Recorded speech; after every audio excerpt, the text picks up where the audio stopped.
These days, it is not only our beloved comedy movies that gradually have become more and more worse. That has also happened to action movies, where a lot of new action movies can be called absolute trash. That's why it actually is interesting to find hidden gems among the new action movies. This one just released not a long time ago called Alarm. It's just that kind of unrated action movie I will tell you all about today, folks.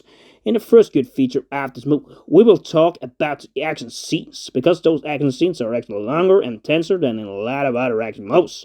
Sure, you also have those action scenes where the good guys have aimbot against the bad guys, but generally the good guys struggle more in the fights in this movie, even with the female character. It's actually intenser than in action movies such as The Machine. Okay, yes, that may be more of a comedy movie, but in that movie, and in a movie like The Killer's Game, the female characters are way more OP than in this movie. Sure, it may be a little over the top that this character says that she's trained to be the best assassin, aka the female John Wick, but nonetheless, she does have her struggles in the movie, and does not slash large men like Tumbleweed, like the Sasha character does in the Machine movie. The movie itself feels like a budget version of The Gray Man, because there are lots of cool action scenes that really entertain you. Then you also might look at it as a low-budget action movie, like the first John Wick, and it shows what you can do with a low budget. Second good feature of this movie is that it has a very good bad guy.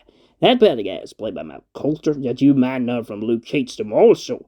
I really also like how he plays this character that wants all is meant to die for him, and he makes these crazy facial expressions when he says lines. It is in addition a very crazy scene in this movie, where he shoots his own men when they do not want to listen to him.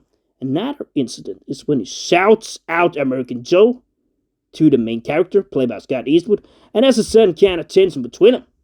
Furthermore, the movie has a good amount of tension that is both generally in a lot of the scenes, but also between characters, between this main operative character that is together with this female character, between that agency and Sylvester Stallone. Generally, the tension is at a higher alert than in a lot of other new action movies, which of course is refreshing to watch.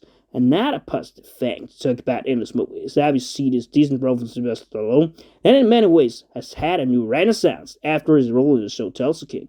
Additionally, he also played pretty well in a movie from last year called Orwell, which was yet another underrated action movie in a sea of bad new action movies.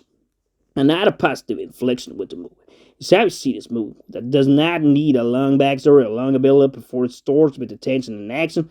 Naturally, these types of movies with a lot of action are not always good, but in this particular case, the story is backed up with a cool spy-like movie that gives it more substance compared with other movies that have a lot of action. It is also quite cool with the secret organization that serves as the name of the movie called Alarm, the mystery surrounding it. It is something that gives an original vibe and a different flavor to the movie. A lot of newer, more generic action movies fail to do that kind of thing.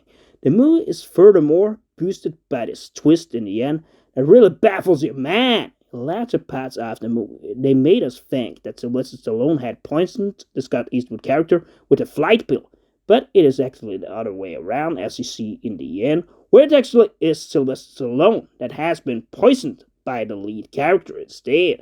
That's just one of the many reasons that wakes up for the movie being quite weak visually, but that is of course more down to the budget rather than anything else. Anyways, for me guys, this was a fresh bread in the bad polluted sea among action movies, and it's an underrated action movie. I will give it 7 out of 10.